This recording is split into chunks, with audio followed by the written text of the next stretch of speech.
home is gone. So what are we going to do? They will ball up, pile up where the hive was. It'll be strictly an accident if they ever find where you've moved it. So decide where you want the hive to stay. Once you put it there, don't be moving it. It needs to be facing in a certain direction. You say, well, what difference does that make? It needs to get the first light of the sun, preferably east or southeast. This will get the morning sun coming in, and the bees will get active much, much faster. Face it east or southeast. Keep that in mind.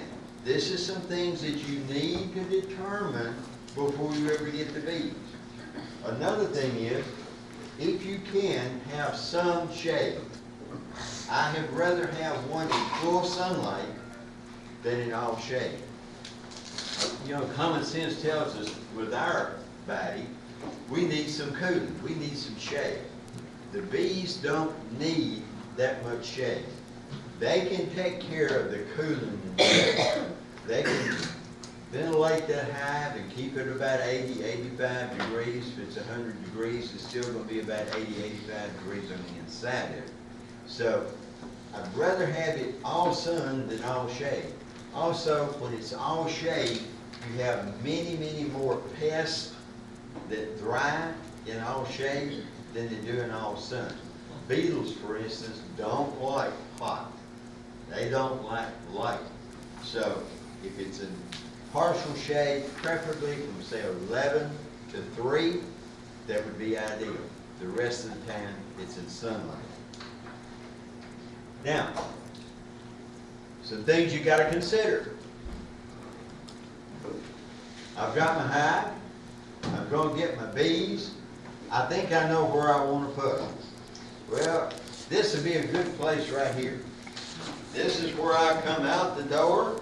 I walk across and the hive is right there. I said, no.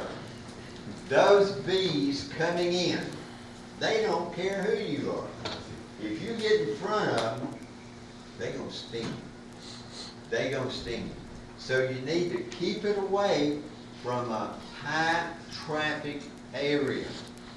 I don't keep any around the pool. I've got them on each side. They go that way, but very seldom do they come this way. So we're never bothered with it.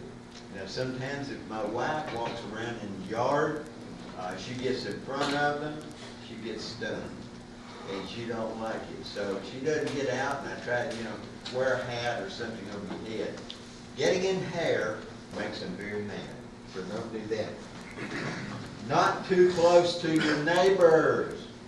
If you have a good relationship with your neighbors now, put a beehive close to the property line, or when they get out and mowing the yard, the bees are zoop, zoop, zoop, and they're out there just fighting like this crazy. Once you start fighting the bee, it only does one thing. It makes him mad. If he gets mad, he's going to sting somebody. I don't care who you are. He's going to sting whoever makes him the maddest. And if he can't get to that one, if there's another one over here, he's going to get that one. All they see is movement, motion. So don't place it too close to your neighbor. Again, we've discussed doors to doors, walking areas, anything like that. Don't set it close to that. But what are we going to set it on? Okay, we've got the hive. We're going to get the bees. Well, what are we going to set it on? Now, a lot of people say, well, let's just set it on the ground. You know what lights wood? Termites. And you know where termites are? They're in the ground. And you set this piece of nice white pine on the ground, and then termite says, dinner is being served. So before long, they're going to have it eat up. Also, it will rot. So what you need to do is either use blocks, just regular old cinder blocks, bricks, regular old bricks, and you need to get it up about 8 to 10 inches off the ground.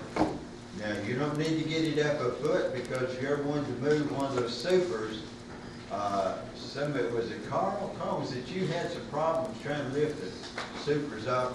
Ask Carl about how it is to lift those supers up from the real high. He had a not pleasant medical problem with that, but anyway, it can happen. Treated timber. Now that's what I use primarily. Just go get some landscape timbers and put them on that. What I normally do is cut one in two, and I'll run it this way, then I'll run the others nailed across it, like this. You want to level them up.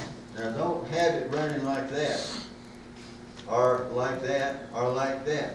If you've got it tilted to the back, what's going to happen when it rains? Water's going to run into it.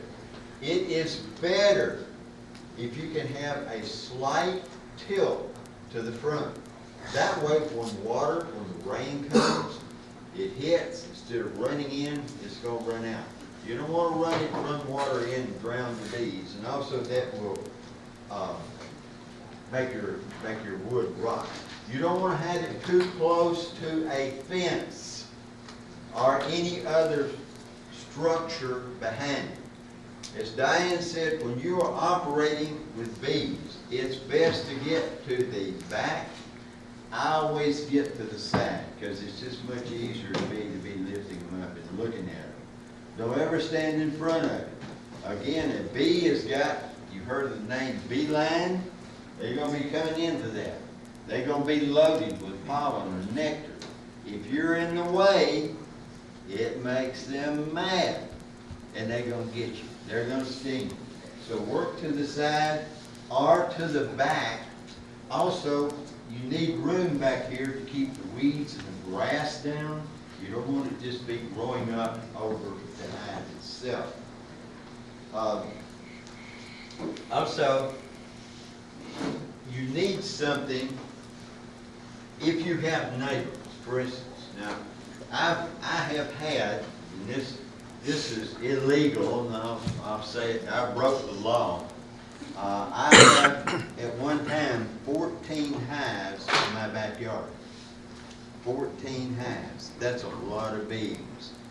But my neighbors never knew that I had bees. Can you imagine that? That many bees? They didn't even know I had bees until I gave them some honey. And I didn't give them any honey for 1 or 2 years. They just didn't know I had bees. But what I have is a fence. I have a 6-foot wooden fence, and I put these bees up against it. Then I have crepe myrtles growing down that fence. Now what that means is when the bees are coming in, they can't come in straight. They've got to come up high and go down. So my neighbor over here, he never knew I had bees. He never did get stung. He didn't have any problems with it. The kids didn't have any problems with it. The dogs didn't have any problems with it. But the bees were always being kept up high.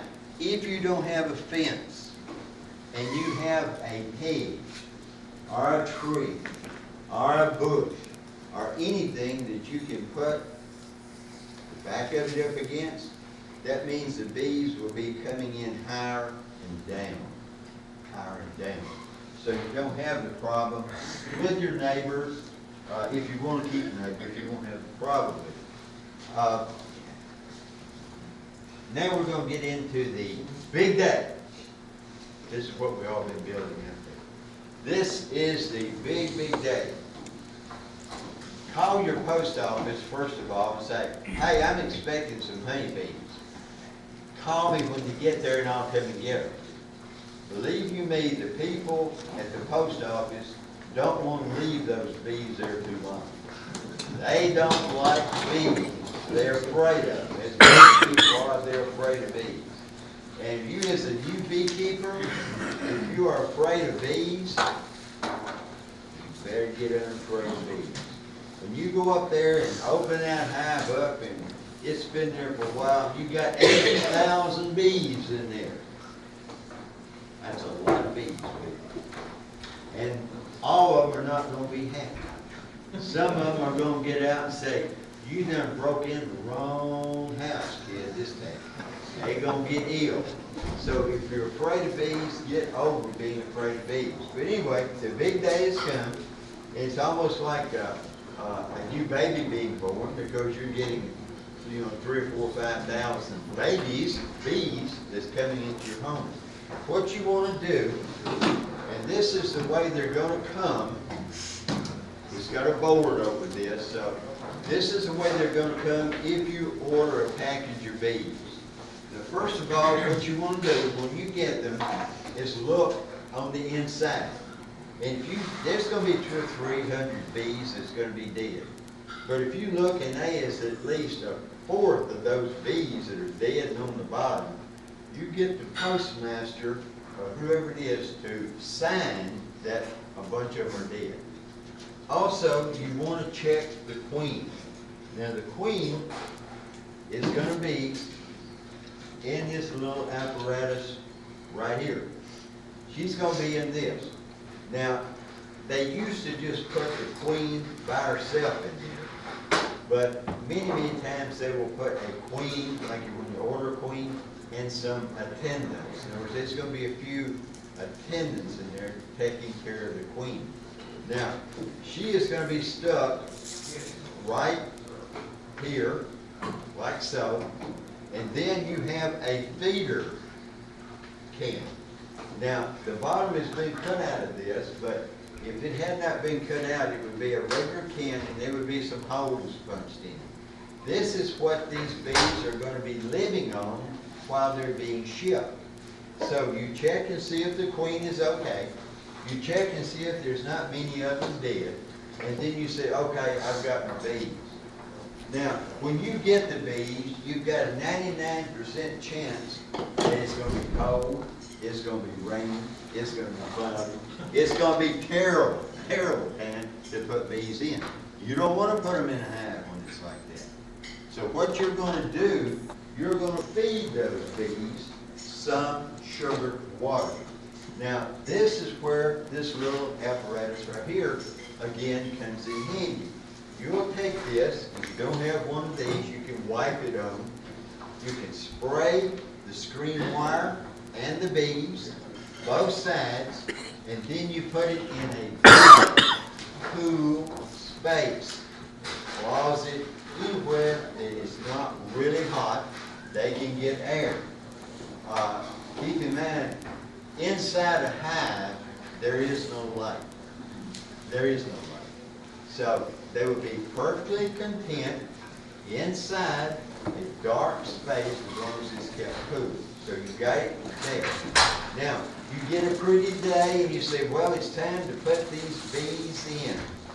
Okay, what you do, you take your hive bag right here.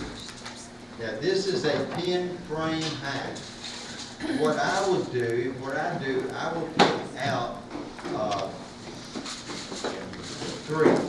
three to four frames. Now, by taking those 3 to 4 frames out, it gives me room whether I've got a swarm or whether I've got a package to put those bees in. Now, the first thing I would do would be to pull the queen out, like this right here. I'd pull her out and stuff some foam rubber or something there to keep the bees from coming out. Then, in this, you will have a cork in one end and a cork and a sugar plug in the other one. Now, if she is in there by herself, take the 2 drawn frames, like I was talking about here.